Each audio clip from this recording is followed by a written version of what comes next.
નમસ્કાર, હું છું કેતન અને આપ જોઈ રહ્યા છો CB24। અમદાવાદના નરેન્દ્ર મોદી સ્ટેડિયમ ખાતે આજે BAPS કાર્યકર સુવર્ણ મહોત્સવનું આયોજન કરવામાં આવી રહ્યું છે। ભારત સહિત દુનિયાભરના દેશમાં અસાધારણ સેવાકીય પ્રવૃત્તિ કરનાર BAPSના 1 લાખ કાર્યકરોનું નરેન્દ્ર મોદી સ્ટેડિયમમાં પૂજ્ય મહંત સ્વામી સન્માન કરશે। નિસ્વાર્થ ભાવે સેવાકીય કામગીરી કરતા કાર્યકરોનું સન્માન કરવાના આ અનોખા કાર્યક્રમની નોંધ દુનિયાભરમાં લેવાઈ રહી છે। નરેન્દ્ર મોદી સ્ટેડિયમમાં શનિવારે યોજાઈ રહેલા કાર્યક્રમમાં તમામ જવાબદારીઓ કાર્યકરોએ જ માથે લીધી છે, જેને 34 ભાગમાં વહેંચી દેવામાં આવી છે। સેવા આપતા કાર્યકરો પૂજ્ય પ્રમુખ સ્વામી મહારાજના સંદેશાને અનુસરીને કામ કરી રહ્યા છે। આ સંદેશો છે કે અભ્યાસ, નોકરી, ધંધાને લેશ માત્ર નુકસાન પહોંચાડ્યા વગર સેવાકીય કામગીરી કરવી, સમયનું આયોજન કરવું।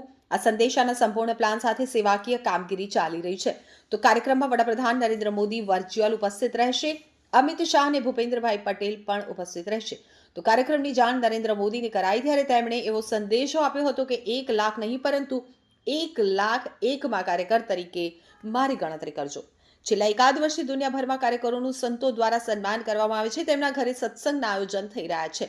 તો આ બાબતે વિસ્તૃત માહિતી આપતા પૂજ્ય બ્રહ્મ વિહારી સ્વામીએ જણાવ્યું હતું કે 1972માં BAPSના કાર્યકરોનું મધ્યસ્થ કાર્યાલય મુંબઈ ખાતે શરૂ કરવામાં આવ્યું હતું। ત્યારે ભારતના 8 અને 3 વિદેશી મળી કુલ 11 કાર્યકરોની નોંધણીથી આ કાર્યાલય શરૂ થયું હતું। તેની નોંધમાં પૂજ્ય મહંત સ્વામી સહી છે। હવે કાર્યકરોની નોંધણીને 2022માં 50 વર્ષ પૂર્ણ થયા છે।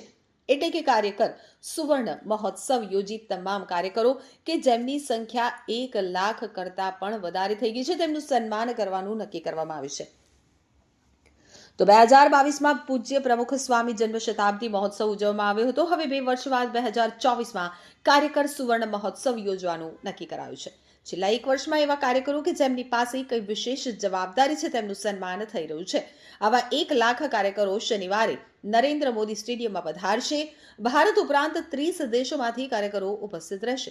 તો સ્ટેડિયમની સફાઈ, પાર્કિંગ માટેની વ્યવસ્થા, એન્ટ્રી એક્ઝિટ ઉપરની સેવા, એકોમોડેશન સહિતની કામગીરી કાર્યકરો પોતાના કામ ધંધા અને નોકરીના સમયમાંથી સમય બચાવી અને કરશે।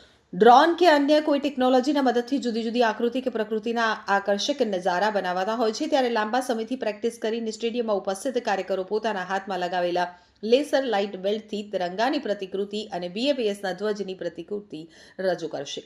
આ ઉપરાંત સ્ટેડિયમમાં ગ્રાઉન્ડ ડિજિટલ સ્ક્રીનમાં ફેરવાઈ જશે અને તેમાં જે દેશમાંથી કાર્યકરો આવ્યા છે તે તમામ દેશના રાષ્ટ્રધ્વજની ઝાંખી પણ રજૂ થશે।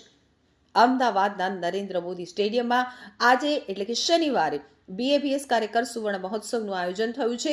તો કાર્યક્રમના આયોજનના પગલે પોલીસ દ્વારા જાહેરનામું બહાર પાડી જનપથ T થી મોટેરા 4 રસ્તા સુધીનો રસ્તો સવારે 9 વાગ્યાથી કાર્યક્રમ પૂર્ણ ન થાય ત્યાં સુધી વાહનોની અવરજવર માટે બંધ રાખવામાં આવે છે।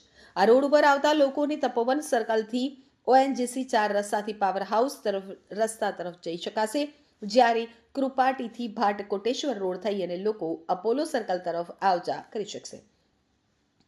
જ્યારે SP રિંગ રોડ પરના નાના ચિલોડા એપોલો સર્કલ સુધીનો રોડ પર ભારે વાહનોની અવરજવર ઉપર પ્રતિબંધ મૂકવામાં આવે છે, જેને લઈ અને ઓઢવ દહેગામ તરફથી આવતા વાહનો નાના ચિલોડા થઈ અપોલો સર્કલ તરફ આવતા ભારે વાહનો નાના ચિલોડા રિંગ રોડ સર્કલથી મોટા ચિલોડા તરફના માર્ગ ઉપર અવરજવર કરી શકશે।